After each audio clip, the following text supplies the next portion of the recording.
Hello guys, আসসালামু আলাইকুম। আশা করি থাম্বনেল দেখে হয়তো বুঝতে পারছেন আমি আপনাদেরকে আমার শৈশবে হাতে করি বিদ্যা শিক্ষার প্রতিষ্ঠান হাইদগাঁও কাজীপাড়া সরকারি প্রাথমিক বিদ্যালয় দেখানোর চেষ্টা করতেছি, যেটিতে বেড়ে উঠেছে আমার শৈশবে হাতে করে শিক্ষা আমি এই স্কুল থেকেই পাইছি। শিশু 1 থেকে শুরু করে 5ম শ্রেণী পর্যন্ত সফলতার সাথে এই স্কুলে 5টা বছর অতিক্রম করছি।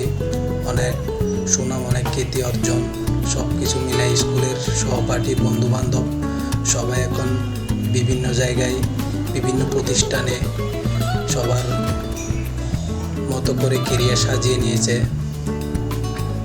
এই প্রতিষ্ঠানে বেড়ে ওঠা সকল আমার সহপাঠী সবাই এখন যার যার অবস্থান নিয়ে ব্যস্ত। আসলে এটি আমার বাড়ির পাশে।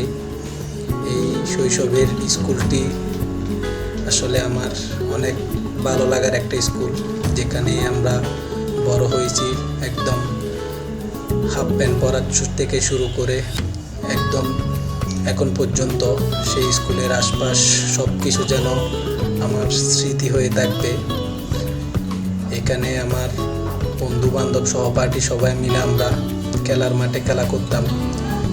যখন আমরা পড়তাম আসলে স্কুলটার পরিবেশ এমন ছিল না, আরও সংকীর্ণ ছিল। এখন বিশাল মাঠ, অত্যাধুনিক গেট, বাউন্ডারি ওয়াল, সব কিছু মিলাই স্কুল কালারফুল অনেক। স্কুলের পাশেই দেখতে পাচ্ছেন একটা মসজিদ ছিল, যে মসজিদের নির্মাণ কাজ চলতেছে। এই মসজিদটি ভেঙে ফেলা হয়েছে।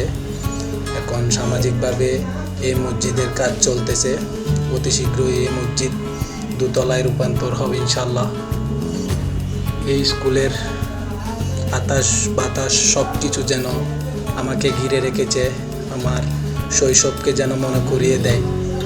আসলেই স্মৃতিময় এই স্কুলটি, অনেক স্মৃতি জড়িত আছে এই স্কুলের মধ্যে। এই স্কুলের অনেক সুনামও রয়েছে। এখন বর্তমানে অনেক শিক্ষার্থী Rahat Ali school, Patiya college, Chittagong college, varsity সব জায়গায় চলমান আছে এই স্কুলের শিক্ষার্থী। এখানে স্যারেরাও অনেক সম্মানের সাথে, অনেক আদরের সাথে, স্নেহের সাথে বাচ্চাদেরকে পড়াশোনা করায়। আসলে এটি আমার হাতে করা শৈশবের স্কুল, তাই আমি ক্যামেরাবন্দি করে আপনাদেরকে দেখানোর চেষ্টা করলাম। স্কুলটি ভালো লাগলে আপনারা একটা লাইক, কমেন্ট, শেয়ার করে দিবেন। ধন্যবাদ সকলকে এতক্ষণ ধরে ভিডিওটি দেখার জন্য। আসসালামু আলাইকুম।